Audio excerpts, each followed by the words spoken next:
మన్నం శారదా గారు రచించిన ఒక చక్కటి కథ విందామండి. ఆయన భోంచేస్తున్నారు. ఆయనకి ఎదురుగా మరో కుర్చీ లాక్కొని ఆయన వంకే చూస్తూ కూర్చున్నాను.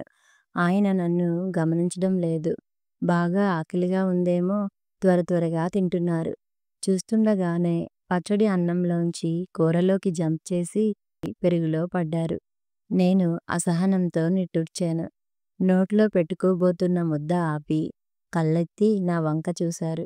చూసి చూడగానే నవ్వుతూ అర్థమైంది అన్నారు. అబ్బా! ఇప్పటికీ అన్నాను నిష్ఠూరంగా. నిజంగా ఆడపిల్ల తల్లిననిపించుకున్నావు. ఎందుకంత కంగారు? ఈ సంబంధం కాకపోతే మరొకటి నిర్లక్ష్యంగా అన్నారు. నిజమేననుకోండి. కానీ ఎందుకో పెళ్ళికొడుకు నన్ను చాలా ఇంప్రెస్ చేశాడు. డబ్బు, హోదా ఉన్నవాళ్ళని, ఎర్రగా బుర్రగా ఉన్నవాళ్ళని మనం తేగలం. కానీ సంస్కారవంతుడు దొరకటం అదృష్టం కాదూ!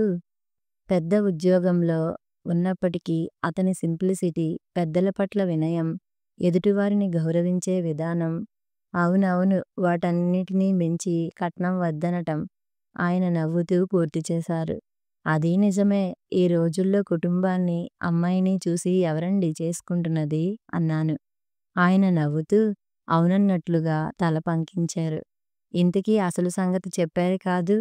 వాళ్ళ నుండి కబురేమైనా వచ్చిందా? అన్నాను ఆతృతగా. ఆ ప్రొద్దుట పెళ్ళికొడుకు పినతండ్రి ఫోన్ చేశాడు. ముహూర్తం చూసుకోమని.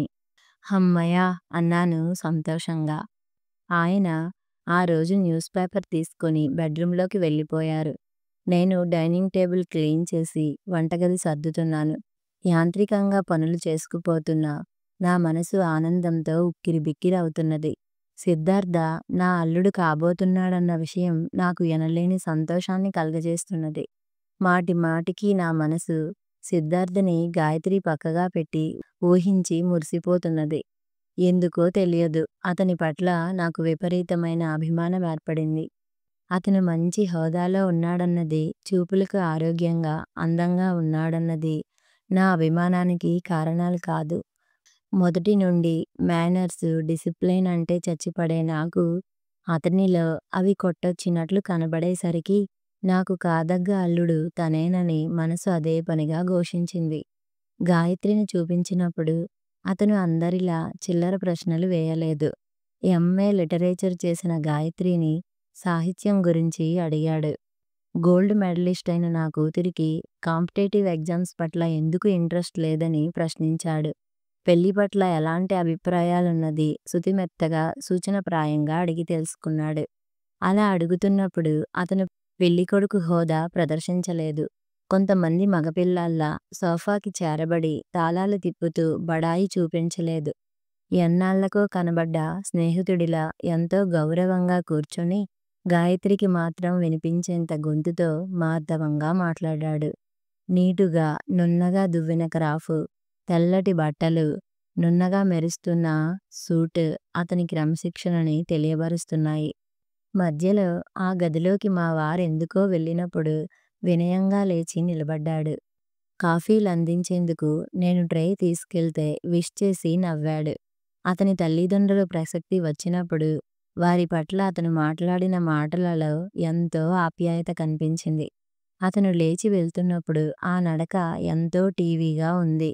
ఆ అడుగులు ఎంతో డిసిప్లైన్డ్గా, నిదానంగా ఉన్నాయి. ఇన్ని రకాలుగా నా మనసుని ఆకర్షించిన సిద్ధార్థ నాకు కొద్ది రోజుల్లో అల్లుడిగా ఈ ఇంటికి రాబోతున్నాడన్నది నా జీవితాశయం నెరవేరినంత హాయిగా ఉంది. హాల్లోకి వచ్చాను. గాయత్రి గదిలో ఇంకా లైటు వెలుగుతోంది. ఇంకా చదువుకుంటున్నది కాబోలు. అమ్మా! ఒకసారిలా వస్తావా? నా అడుగులు చప్పుడు విని పిలిచింది. లోపలికి వెళ్ళాను. ఏమిటి? అన్నాను మంచం మీద కూర్చుంటూ. గాయత్రి ఒక క్షణం మాట్లాడలేదు. ఏదో చాలా సేపటి నుండి తీవ్రంగా ఆలోచిస్తున్నట్లు దాని ముఖం వాడి ఉంది. ఏమై ఉంటుంది అని ఆలోచిస్తున్న నేను, నాకు పెళ్ళి ఇష్టం లేదమ్మా అన్న దాని మాటకు మంచం కింద బాంబు పేలినట్లు ఉలిక్కిపడ్డాను. వెంటనే తెల్లబోయాను. ఆ పైన కోపం ముంచుకొచ్చేసింది. ఎందుకని? అన్నాను తీవ్రంగా. నా గొంతులోని తీవ్రతకి అది జంకినట్లుంది. మాట్లాడకుండా కూర్చుంది. ఒక్క క్షణం నా తొందరపాటుకు సిగ్గుపడ్డాను. గాయత్రి చిన్నపిల్ల కాదు. ఇంగ్లీష్ లిటరేచర్‌తో ఎంఏలో యూనివర్సిటీ ఫస్ట్ సాధించింది.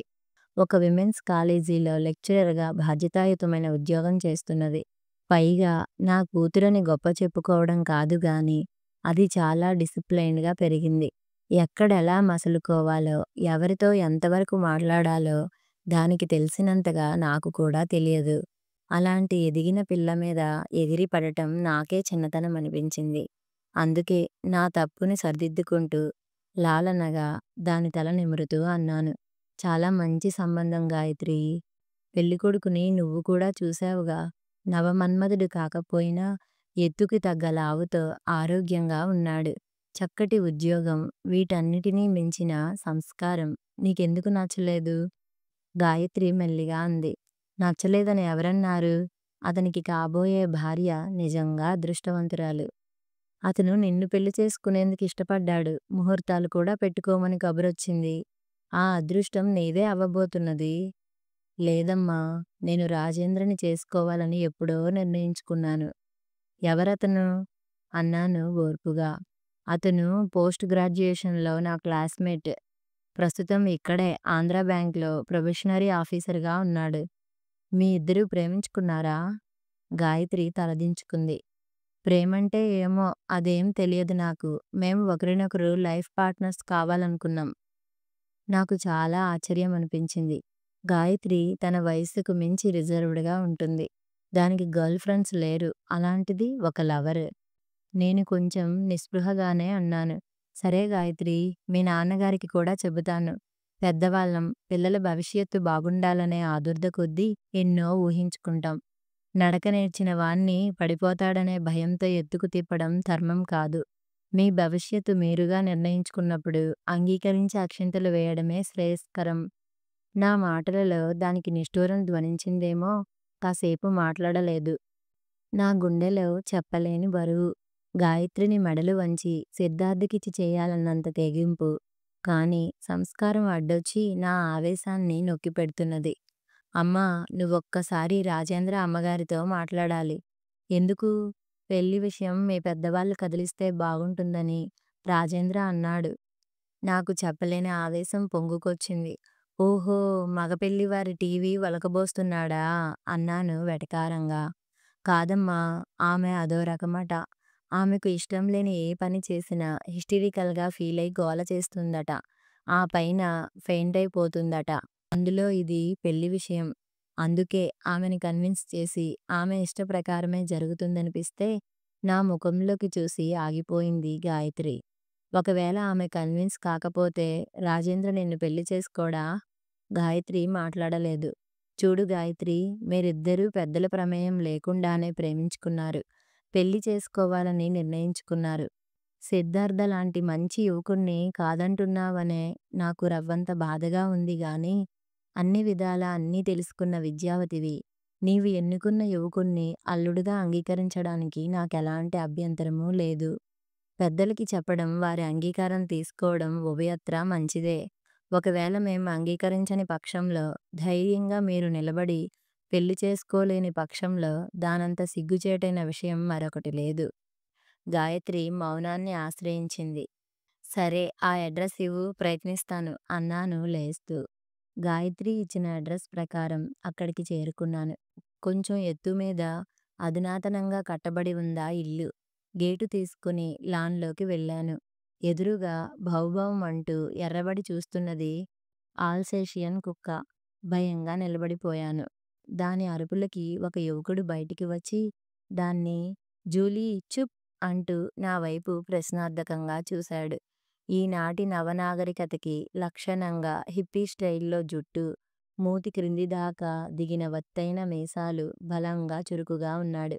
మీ పేరు? అన్నాను అనుమానంగా. రాజేంద్ర. మీకు ఎవరు కావాలి? అన్నాడు. నేను నవ్వుతూ నా పేరు జానకి. గాయత్రికి తల్లినవుతాను అన్నాను. అతనీసారి నవ్వుతూ హల్లో అన్నాడు పరిచయంగా. నాకు కొద్దిగా అవమానమనిపించింది.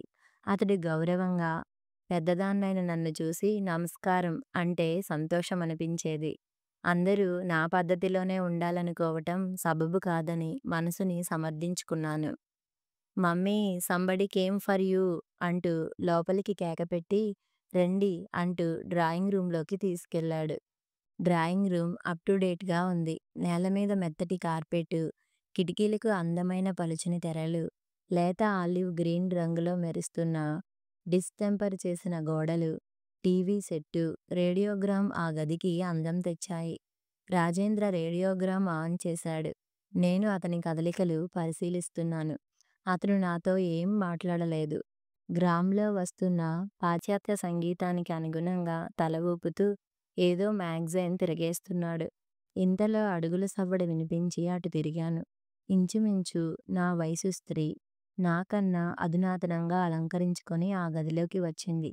మీట్ మై మదర్ శ్యామల అన్నాడు రాజేంద్ర. నేను లేచి నిలబడి నమస్కారం అన్నాను. కూర్చోండి అంది ఆమె ప్రతినమస్కారం చేస్తూ. రాజేంద్ర ఆ గదిలోంచి వెళ్ళిపోవటం నేను గమనిస్తూనే ఉన్నాను. నాకు చాలా ఆశ్చర్యమనిపించింది. అతడు నేనెవరో పరిచయం చేయకుండా తప్పించుకున్నాడు. ఈ రకమైన పిరికితనమున్న మగవాళ్ళంటే నాకు పరమ అసహ్యం. మీరెవరో నాకు తెలిసినట్లు లేదు? ఆలోచనల నుండి బయటపడి ఆమె వైపు చూశాను. విశాలమైన కళ్ళను కాస్త అరమోడ్పుగా ఉంచి చిన్నగా నవ్వింది ఆమె. బిగుసుకుని ఉన్న ఆమె మెడనరాలు ఆమెలోని అహంభావానికి ప్రతీకల్లా కనిపించాయి నాకు. వెంటనే నా ఆలోచనలు చాలా వెనక్కు పరిగెత్తటం ప్రారంభించాయి. అవునవును, ఆ శ్యామలే. నాకు వెంటనే ఎక్కడలేని ఉత్సాహం వచ్చేసింది. శ్యామల నన్ను గుర్తుపట్టలేదూ? మనమిద్దరమూ 25 ఏళ్ల క్రితం ఆంధ్రా యూనివర్సిటీలో ఎంఏ చేశాం. పైగా హాస్టల్ మేట్స్‌మి అన్నాను. అయితే శ్యామల ఇబ్బందిగా ముఖం పెట్టి నాకు గుర్తు రావటం లేదండీ అంది. నా పేరు జానకి. 2 ఏళ్లు కలిసి ఒకే రూమ్‌లోనే ఉన్నాం. పోనీ జయరాం గుర్తున్నాడా అన్నాను. ఈసారి ఆమె నా వంక చురుగ్గా చూసి చాలా సంవత్సరాలు గడిచిపోయాయి, కాస్త గుర్తొస్తున్నది అంది జ్ఞాపకం తెచ్చుకుంటున్నట్లు నటిస్తూ. జయరాం పేరు ఆమెపై టానికులా పనిచేయడం నాకు నవ్వు తెప్పించినా నేను వచ్చిన పని వేరుగా ఉండటం వల్ల దాన్ని అదుపులో పెట్టుకున్నాను. ఆ, ఇంతకు నా అడ్రస్ ఎలా తెలిసింది అంది. నాకు కూడా నీ గురించే తెలియదు. కాస్త పిల్లలు పని కల్పించారు. అందువల్ల రావాల్సి వచ్చింది. ఇక్కడికొచ్చే వరకు నువ్వు రాజేంద్ర తల్లివని నాకు తెలియనే తెలియదు. రాజేంద్ర నీకు తెలుసా అంది భ్రుకుటి ముడిచి. నిన్నటి వరకు తెలియదు. రాత్రి నా కూతురు గాయత్రి చెప్పింది. ఆమె మాట్లాడకుండా చూస్తున్నది. నేనే తిరిగి మొదలుపెట్టాను. గాయత్రి రాజేంద్ర క్లాస్మేట్స్ అట. వారిద్దరూ ఒకరినొకరు ప్రేమించుకున్నట్లు తెలిసింది. మన అంగీకారం కోసం వాళ్ళెదురు చూస్తున్నారు. శ్యామల ముఖం ఎర్రబడింది.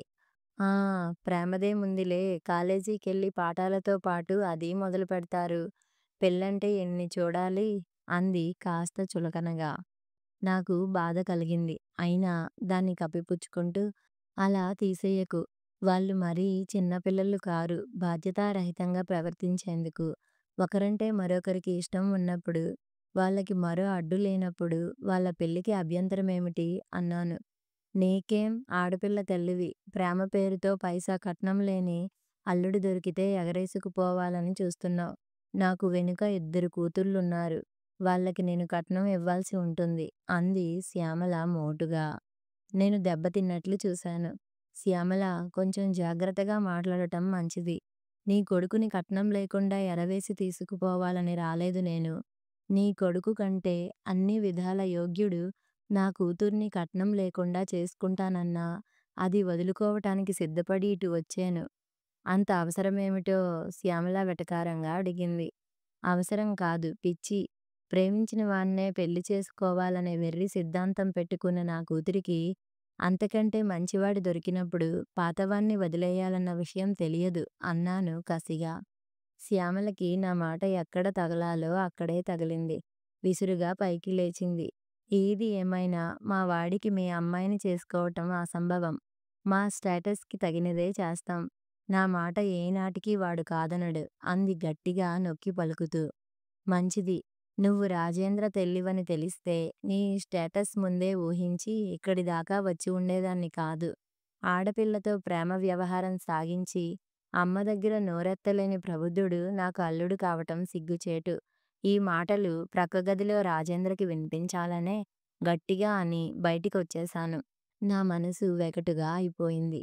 గాయత్రి ప్రొద్దుట నుండి నన్ను పరిశీలిస్తున్నది. నేనేం చెబుతానోనని అది ఆతృత పడుతున్నదన్న విషయం నాకు అర్థమవుతూనే ఉంది. నువ్వో పిరికివాణ్ణి ప్రేమించావు అని ఎలా చెప్పాలి? అందుకే మౌనం వహించాను. అయితే 2 రోజుల తర్వాత దానికి సమయం దొరికింది. మా వారు సాయంత్రం క్యాంప్ వెళ్ళటంతో మేమిద్దరమే మిగిలాం.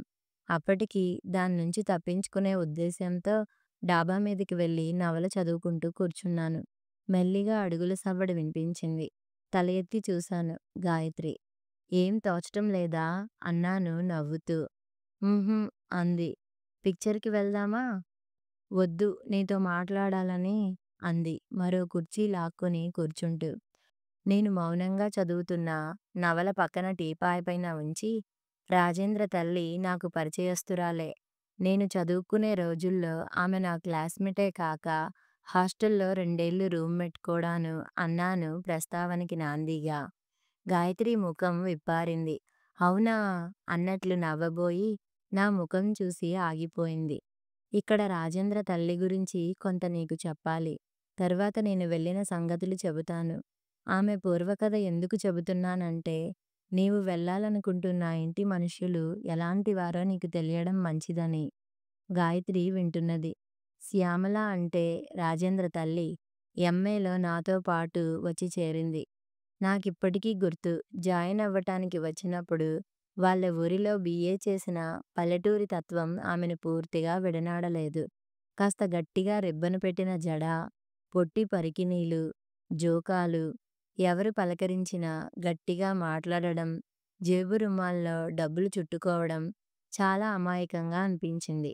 అయితే 2, 3 నెలలలో ఆమె స్వరూపమే మారిపోయింది.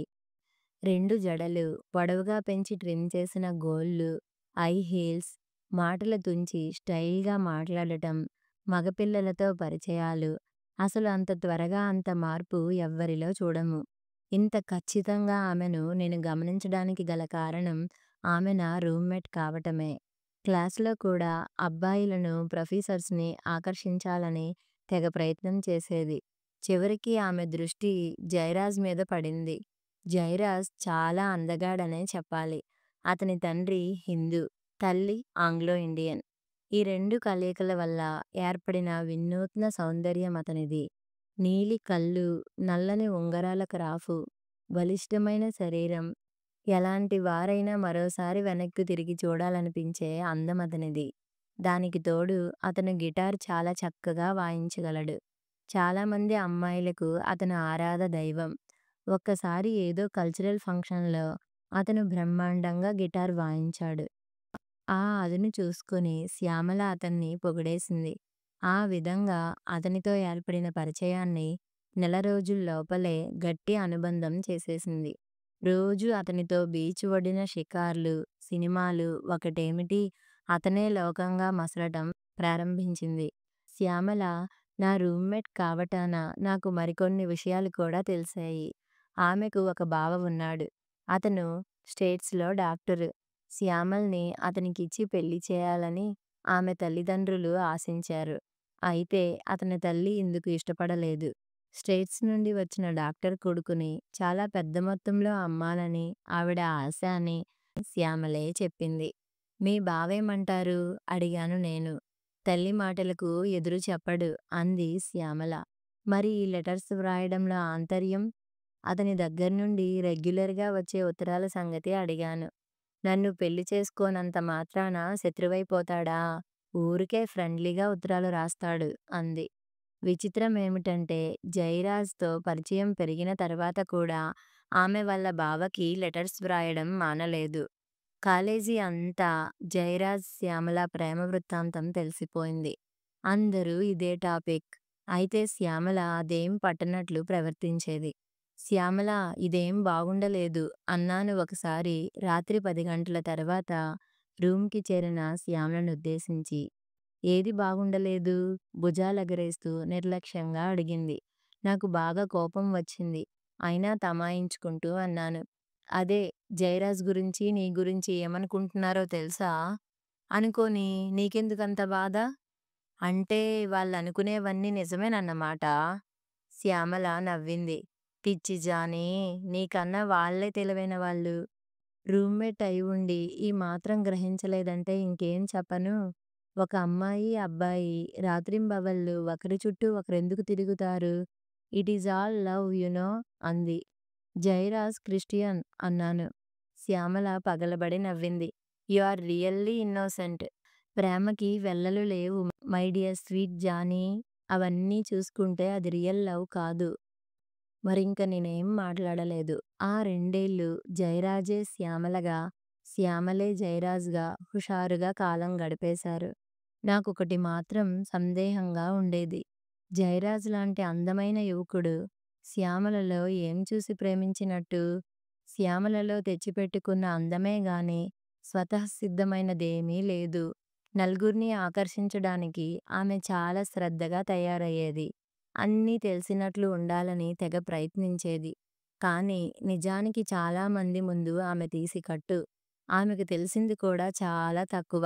అయితేనేం లవ్ ఈజ్ బ్లైండ్ అన్నారు కదా అని సమర్థించుకున్నాను.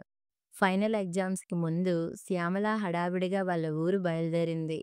ఇప్పుడెందుకు పరీక్షల ముందు అన్నాను. అర్జెంటుగా రమ్మని లెటరొచ్చింది అంది. అంతకు మించి నేను అడగలేదు.